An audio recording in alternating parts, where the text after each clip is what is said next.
자, 오늘 본문을 통해서 길 되신 예수님 이런 제목으로 말씀의 은혜를 같이 나누겠습니다. 여러분, 오늘날 현대인을 가장 괴롭히는 단어 하나를 뽑아보라 그러면 아마 근심이라는 말을 꼽을 수가 있을 것입니다. 또 근심, 다른 말로 하면 또 걱정, 불안, 염려, 이것이 오늘 현대인들을 붙잡고 있는 거예요. 근심과 염려, 불안함이 없는 현대인들이 거의 없을 것입니다. 교회를 나오는 성도님들도 근심과 염려와 불안과 염려가 있어요. 그래서 그것을 기도하며 또 주님 앞에 쏟아놓습니다. 우리는 어떻게 앞으로 살아갈 것인가, 또 자녀들을 어떻게 키워갈 것인가, 우리의 노후를 어떻게 준비할 것인가, 이것을 우리가 생각하며 염려하고, 우리가 계속해서 사회가 바뀌고 또 세계 정세가 흔들리고 경제 상황이 안 좋고 이래서 우리가 많은 뉴스를 통해서 우리는 끊임없이 불안해합니다. 우리 한국인들이 좋아하는 철학자이자 이 작가인 알랭드 보통이라는 사람이 쓴 불안이라는 책이 있습니다. 여기에서 이 사람은 현대인이 느끼는 이 불안의 이 고통, 그 핵심은 뭐냐 이렇게 생각하고서 여기 대답을 한 것이 뭐냐면 타인의 시선을 신경 쓰는 거다라고 그랬습니다. 그리고 성공에 대한 압박, 이게 사람들을 불안하게 만드는 핵심이다라는 거예요. 옛날 봉건주의 사회 했을 때는 귀족이면 귀족, 또 하인이면 하인, 그냥 자기는 그 수준에 있다라고 생각하니까 거기에 맞춰서 살았는데 지금은 무한 경쟁 사회입니다.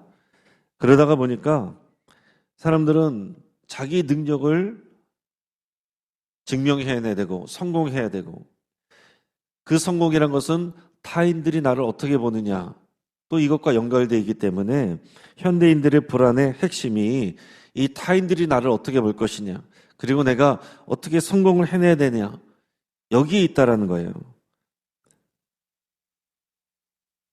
이것을 못하면 오늘날의 사회는 우리가 능력주의 사회이기 때문에 이 실패를 곧 무능으로 낙인 찍힌다라는 것입니다.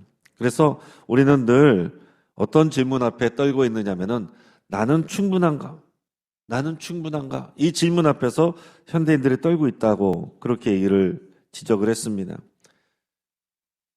자, 오늘 본문에 등장하는 제자들도 마찬가지입니다. 3년 동안 믿고 따라왔던 예수님이 갑자기 어디론가 자꾸 떠난다고 말씀을 하세요. 예수님이 떠난다고 말씀하시는 것은 사실은 죽음을 말합니다. 십자가 죽음을 통해서 결국은 하나님 아버지께로 돌아간다는 것을 의미하는 거거든요.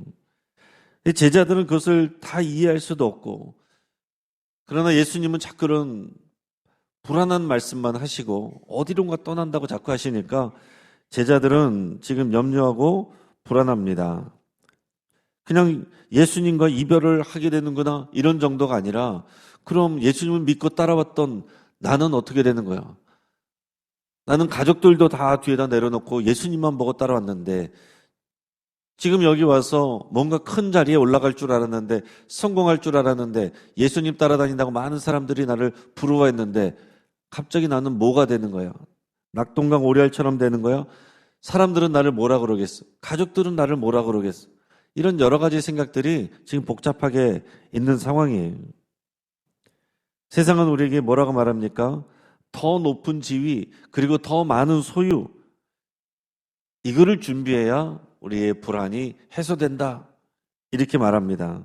하지만 예수님께서는 이 불안한 가운데, 염려 가운데, 근심 가운데 있는 우리에게 전혀 다른 처방전을 내려놓고 있는 것입니다. 자, 지금 상황을 보면 예수님이 어디론가 떠난다고 말씀합니다. 그러면서 제자 중에 하나가 또 예수님을 팔 거라고 그래요. 그러더니 수제자 베드로에게는 네가 나를 다굴기 전에 3번이나 부인할 것이다, 또 이렇게까지 말씀을 하십니다. 그러니까 제자들에게 있어서 우리들의 미래는 어떻게 되는 거야? 앞날이 캄캄한 미로처럼 느껴지고 금방이라도 내 발밑은 꺼질 듯한 그런 불안감에 휩싸여 있다라는 사실입니다. 이 제자들의 근심이란 게 뭐겠어요? 상실에 대한 공포입니다. 지금 우리가 누리고 있는 것들 다 잃어버리면 어떡하나? 또 길을 잃은 자의 당혹감. 우리는 그러면 앞으로 어떻게 되나? 어디로 가야 되느냐? 뭘 믿고 어디로 가야 되느냐? 이런 당황감들이 있는 거예요. 여러분, 우리 역시도 그렇지 않습니까? 지금 계속해서 경제가 어렵다고 말합니다. 붙들고 있는 경제적 기반이 흔들립니다. 또 관계적으로 믿었던 관계들이 깨집니다. 제자들도 그런 상황 속에서 불안함을 느끼는 것처럼 오늘날 우리들도 이러한 불안과 염려와 근심 속에 살아가는 경우가 많을 거예요. 자, 이 가운데 주님이 근심하지 말라는 말씀을 던지십니다. 오늘 본문의 1절에서 3절까지 말씀을 읽겠습니다. 너희는 마음에 근심하지 말라. 하나님을 믿으니 또 나를 믿으라. 내 아버지 집에 거할 것이 많도다. 그렇지 않으면 너희에게 일렀으리라. 내가 너희를 위하여 거처를 예비하러 가노니 가서 너희를 위하여 거처를 예비하면 내가 다시 와서 너희를 내게로 영접하여 나 있는 곳에 너희도 있게 하리라. 아멘. 제자들이 근심하고 있는데 예수님이 던지신 첫 말씀은 마음에 근심하지 말라. 마음에 근심하지 말라였습니다. 그러면서 하신 말씀이 하나님을 믿으니 또 나를 믿으라. 하나님 아버지를 믿고 또 예수 그리스도를 믿고 너희는 마음에 근심하지 말라. 여러분, 이것은 오늘날 저와 여러분들에게 주시는 해결책입니다. 지금 우리 앞날 경제적으로, 관계적으로, 사회적 지위를 어떻게 약속해 주시는 것이 아니라 하나님을 믿으니 또 나를 믿으라. 근심하지 말라. 이것이 주님의 말씀이에요. 상황의 변화를 약속해 주시는 것이 아니라 하나님에 대한 신뢰, 그리고 예수 그리스도에 대한 신뢰를 해결책으로 말씀을 하시는 겁니다. 우리 신앙생활이 그래요. 우리는 나와서 기도할 때 상황을 해결해 달라고 기도합니다. 그러면 우리가 감사할 거라고 생각을 해요. 그러나 우리 주님은 신뢰에 대해서 말씀하시는 거예요. 이 관계에 대한 신뢰를 말씀하시는 겁니다. 이것이 믿음의 본질입니다, 여러분. 어린아이가 낯선 길에서 길을 잃어도요, 아빠의 손을 꽉 잡고 있으면 더 이상 울지 않습니다. 든든합니다. 상황은 여전히 낯설지만은 나와 함께 있는 아빠를 믿기 때문에 그런 거죠. 여러분, 우리의 통장 잔고 불안할 수 있습니다. 건강검진 결과 들으러 갈 때마다 불안할 수 있어요. 이것이 평안의 절대적인 근거가 될 수 없다는 거예요. 우리의 은행 잔고가 풍성하고 건강검진 결과가 당장에 잘 나왔어도 어떻게 변할지 모릅니다. 그것이 우리를 지켜줄 수 없다는 거죠. 또한 사람들이 우리의 인생을 책임져 줄 것처럼 기대하지도 마시길 바랍니다. 아무도 우리의 인생을 책임져 줄 사람은 없습니다. 이 모든 것들은 언제든 변하고 사람과의 관계도 변합니다. 변하지 않는 창조주 하나님과 하나님의 아들 예수 그리스도만이 변하지 않는 우리의 하나님의 내세입니다. 그 하나님을 믿는 믿음의 관계를 여러분 견고하게 세워나가시기를 주의 이름으로 축복합니다. 불안해하는 이 제자들, 그리고 그 제자들에게 또 말씀하시는 내용이 이어지는데요. 4절에서 7절까지 말씀을 읽습니다. 내가 어디로 가는지 그 길을 너희가 아느니라. 도마가 이르되 주여 주께서 어디로 가시는지 우리가 알지 못하거늘 그 길을 어찌 알겠사옵나이까. 예수께서 이르시되 내가 곧 길이요 진리요 생명이니 나로 말미암지 않고는 아버지께로 올 자가 없느니라. 너희가 나를 알았더라면 내 아버지도 알았으리로다. 이제부터는 너희가 그를 알았고 또 보았느니라. 아멘. 자, 여기 유명한 말씀이 나오죠. 예수님께서 말씀합니다. 내가 곧 길이요 진리요 생명이니 나로 말미암지 않고는 아버지께로 올 자가 없느니라. 이 말씀을 하셨는데요. 근데 여러분, 이 말씀을 누구에게 하셨습니까? 도마와 제자들에게 말씀하셨어요. 도마가 질문을 했기 때문에 그래요. 주님이 어디로 가신다고 하니까 우리가 그 길을 알아야 따라갈 텐데 그 길이 어딘 줄 알고 따라갑니까? 물어보는 거예요. 여러분, 도마는 합리적인 사람입니다. 이게 상식적인 질문이죠. 근데 예수님께서는 내가 길이다, 내가 진리고 생명이다, 이렇게 말씀을 하시는 거예요. 예수님 자체가 하나님께로 이르는 통로이고 길이다. 자, 구체적으로 이렇게 해라 저렇게 해라가 아니라 내가 길이니까 나의 말을 생각하고 나의 말을 듣고 나를 따라오라. 내가 너에게 준 계명을 지키고 내가 준 약속의 말씀을 붙잡고 신뢰하라. 그리고 나의 하는 일을 따라해라. 주님은 이렇게 말씀하시는 거예요. 그것은 주님의 말씀을 내 삶의 유일한 이정표로 삼는 것입니다. 우리가 성경 말씀을 듣다가 은혜가 되면 따라가고 불안할 것 같으면 또 뒤로 하고, 그거는 믿음이 아닙니다. 세상은 성공의 길이라고 말해요. 돈이 생명이라고 말합니다. 우리는 주님의 발자취를 따라서 주님이 말씀하시는 것은 뭡니까? 자기를 부인하는 길이에요. 나를 내려놓고 주님을 따라가는 것, 내 생각을 내려놓고 주님의 생각을 따라가는 것입니다. 그리고 사랑의 길을 따라가는 거예요. 내 생각대로 다 판단하는 것이 아니라 너희가 서로 사랑하라. 내가 너희를 사랑한 것 같이 너희도 서로 사랑하라. 너희가 서로 사랑하는 것으로 사람들이 너희가 나의 제자 된 것을 알리라. 그거 따라가라는 거예요. 주님 안에 거하는 것은 무엇입니까? 내 안에 거라고 그랬는데, 이것은 마치 스마트폰이 와이파이에 연결되어 있는 것처럼 우리의 마음이 늘 주님의 임재 안에 머무는 상태를 말합니다. 그러니까 늘 주님을 생각하는 거예요. 교회 안에 나올 때만 예수님을 생각하는 것이 아니라 교회 밖에서, 가정에서, 이웃들 앞에서, 일터에서 우리가 늘 주님과 연결되어 있고 주님을 생각하는 것입니다. 그렇게 말하고 행동하는 것, 그게 선교적 삶이에요. 나는 가정의 선교사입니다. 나는 이웃의 선교사입니다. 나는 일터의 선교사입니다. 그 마음가짐으로 살아가는 거죠. 교회 안에서 모습하고 가정에서의 모습이 틀리고, 이웃들 앞에서의 모습이 틀리고, 또 일하는 직장에서의 모습이 틀리다. 그거는 믿음이 없는 거다. 주님 안에 거하지 않는 거다라는 것입니다.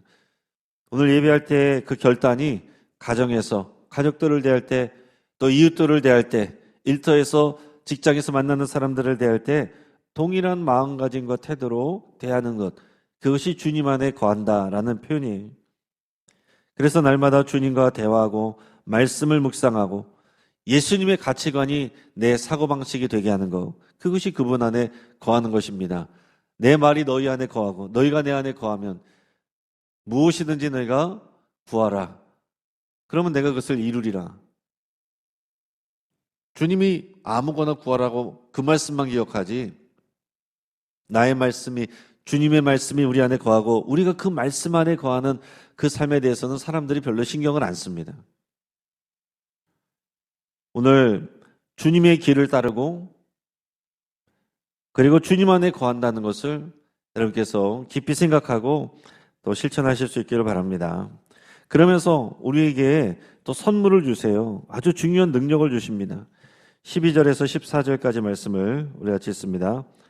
내가 진실로 진실로 너에게 이르노니 나를 믿는 자는 내가 하는 일을 그도 할 것이요 또한 그보다 큰 일도 하리니 이는 내가 아버지께로 감이라. 너희가 내 이름으로 무엇을 구하든지 내가 행하리니 이는 아버지로 하여금 아들로 말미암아 영광을 받으시게 하려 함이라. 내 이름으로 무엇이든지 내게 구하면 내가 행하리라. 아멘. 자, 우리에게 주님이 치트키를 주셨는데 그게 뭐냐면 예수님의 이름입니다. 여러분, 네가 따라와라, 부인해라. 이게 얼마나 어려운 일들입니까? 우리가 다 구도자처럼 이렇게 살아갈 수가 없는데 주님께서 말씀하실 때 우리가 좀 마음이 갑갑해질 수 있어요. 그러나 주님께서 우리에게 능력을 주시고 또 열쇠를 주시는 게 뭐냐면 예수님의 이름이에요. 이름의 권세. 여러분, 이름에 권세가 있다라고 그랬습니다. 그게 무슨 말이에요? 여러분, 옛날에 왕이 있을 때는 왕의 이 도장이 찍힌 서신을 보내면 그건 그냥 종이 쪽가리인 것 같지만 왕의 도장이 있기 때문에, 그 이름이 새겨졌기 때문에 왕의 권위를 갖는 것입니다. 그렇죠? 우리가 사극에서도 보면 유배가 온 죄인들에게 또 위에서 나온 사람이 왕의 어명을 받으라 그러면서 딱 뭐 읽잖아요. 그 사람이 무슨 내 어명을 말합니까? 그걸 어떻게 증명할 수 있어요? 그 문서에 적혀 있는, 또 도장 찍혀 있는 왕의 이름, 그게 권위인 거예요. 그러면 그 일들이 이루어지는 것입니다. 작동이 되는 거예요. 자, 기도한다는 것, 우리가 예수님의 이름으로 기도하라고 그랬습니다. 예수님의 이름으로. 주문을 외우는 게 아닙니다. 그 믿음을 가지고, 의지하는 믿음으로 가지고 하는 거예요. 자, 어떤 사람은 예수님의 이름으로 기도하는데 예수님을 정말로 믿는 믿음이 없어요. 어떤 사람들은 예수님의 이름으로 기도합니다라는 말을 안 하고 그냥 기도만 했어요. 어떤 기도가 이루어질까요? 예수님의 이름에 믿는 믿음으로 기도하는 사람이 이루어지는 거죠. 나는 예수님을 믿는 믿음이 없는데, 주님과 함께 하지도 않는데 예수님의 이름을 그냥 하고서 내 마음대로 기도한다. 기도의 능력이 없습니다. 외국 영화 같은 데 보면은요, 이제 가족들이 이렇게 기도하는, 식사 기도를 하는 장면 가운데 어떤 경우에는 마지막에 이제 영어로 기도하고 In the name of Jesus, Amen 이렇게 기도하는 경우가 있고, 어떤 경우에는 기도문을 한 다음에 그냥 아멘만 이렇게 하는 경우들도 있어요. 이제 아마 교단에 따라서 이제 그렇게 하는 경우도 있습니다. 그래서 우리가 볼 때는 어색하고 이상한 것 같기도 합니다. 가끔 이제 교인들 가운데서도 내가 기도했는데 깜빡했고 예수님의 이름으로 기도했습니다. 이걸 안 했다고 이제 초신자가 누군가 이제 그렇게 얘기해서 내가 기도한 게 다 날아간 줄로 생각하고 이제 걱정하고 그런 경우들도 있거든요. 또 그렇게 말해주는 사람이 있어요. 그거 안 하면 기도가 다 소용이 없어진다고. 그런 게 아닙니다.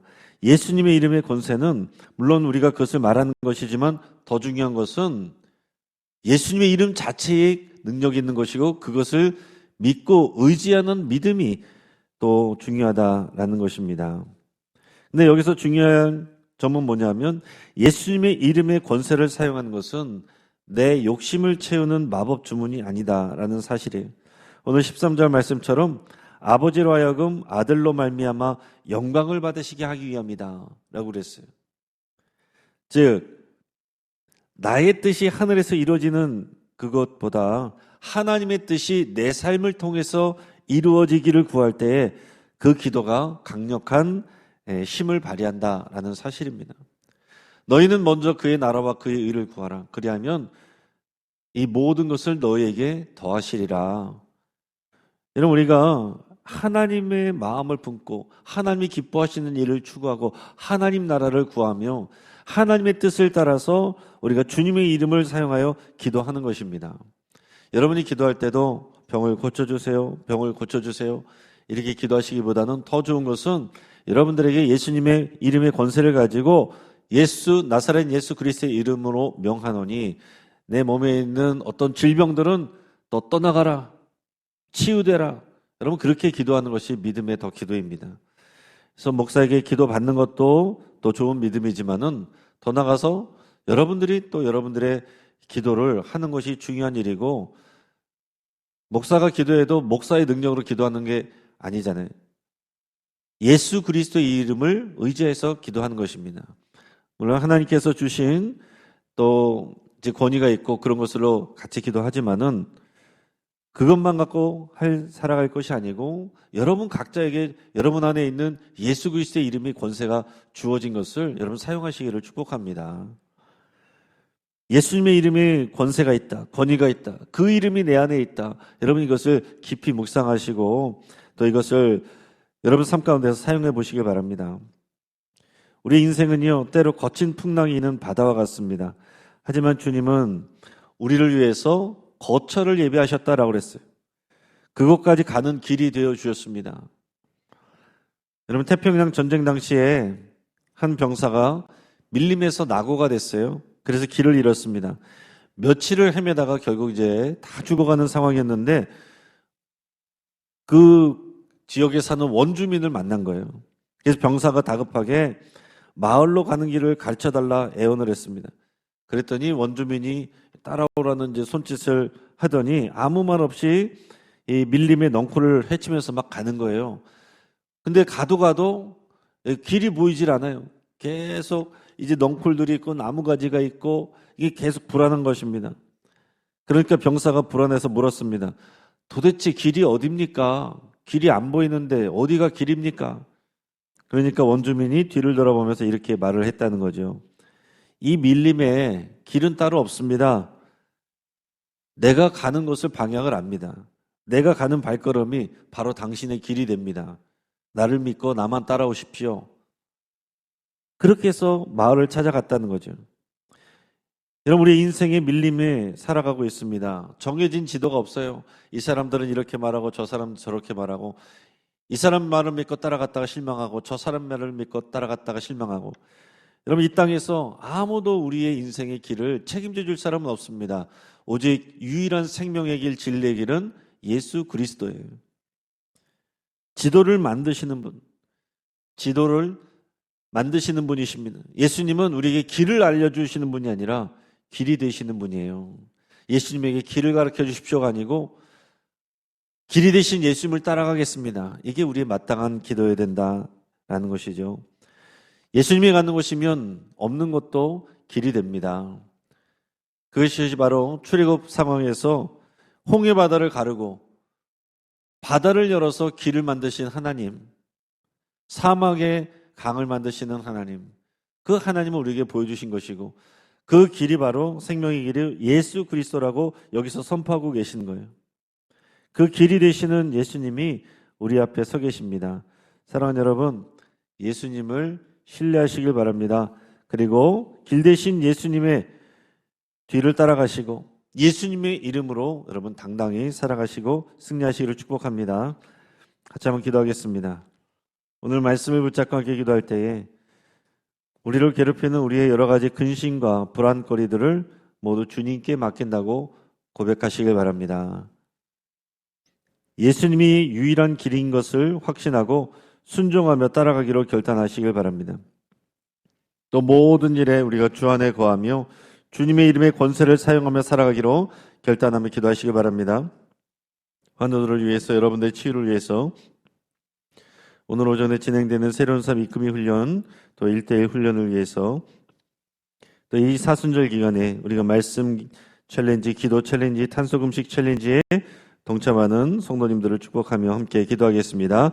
주여 한번 부르짖고 합심해서 기도합니다.